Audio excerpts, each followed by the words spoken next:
ശ്രീനാരായണ പരമഗുരവേ നമഃ. സുപ്രഭാതം.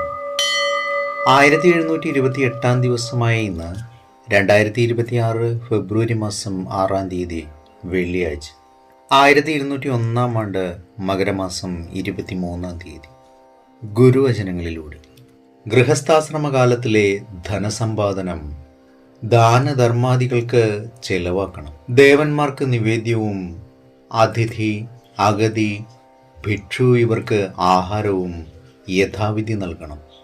ഇതാണ് ഗൃഹസ്ഥാശ്രമത്തിന് അലങ്കാരമായിട്ടുള്ളത്. ശ്രീനാരായണ ഗുരുദേവൻ. ശ്രീ നടരാജഗുരു എഴുതിയ ഗുരുവിരൽ എന്ന പുസ്തകത്തിൽ വിഗ്രഹ ഭാഷയിലെ ആരോഹണയോഗം എന്ന് വിവരിക്കുന്നതിൻ്റെ 23 ഭാഗമാണ് ഇന്ന് അവതരിപ്പിക്കുന്നത്.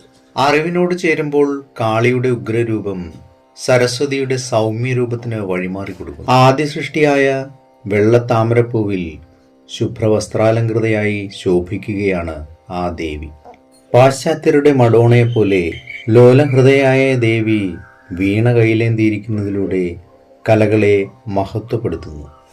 മറ്റൊരു കയ്യിലുള്ള പുസ്തകം ജ്ഞാനവിപാസയെയും ജപമാല അന്തർമുഖമായ ധ്യാനപരായണതയെയും ഉത്കൃഷ്ടമാക്കി കാണിക്കുന്നു. സത്യാന്വേഷകരായ ബ്രഹ്മചാരികളും വേദാന്ത പഠിതാക്കളും സരസ്വതിയിൽ കാണുന്നത് സിദ്ധാനുഭൂതിയിലും എത്താതെയാമതി മഹത്തായിടും ജനനിയെയാണ്. ഈ ജനനി ഗ്രീക്ക് പുരാണ കഥകളിലെയും ക്രിസ്തീയ കഥകളിലെയും സോഫിയയെ പോലെ ജിജ്ഞാസുക്കൾക്ക് പ്രചോദനം നൽകുകയും അവരെ ഉദ്ബുദ്ധരാക്കുകയും ചെയ്തുകൊണ്ടേയിരിക്കുന്നു. ആധ്യാത്മ സാധനയിൽ അഭ്യാസം ചെയ്യുന്ന ധീരന് വാസനാജന്യമായ ദൗർബല്യങ്ങളെയെല്ലാം ദൂരീകരിച്ച് തജ്ജന്യമായ പാപബോധങ്ങളെയും ജയിച്ച് പഴകിത്തുരുമ്പിച്ച ആചാരച്ചിട്ടകളുടെ ലോകത്തു നിന്നും മുക്തനായി തൻ്റേതായ അന്തഃപുരത്തിൽ കടന്നു വരുന്നതിനുള്ള എല്ലാ പ്രചോദനങ്ങളും സൗമ്യയായ ഈ രാജയോഗ ജനനി നൽകുന്നു.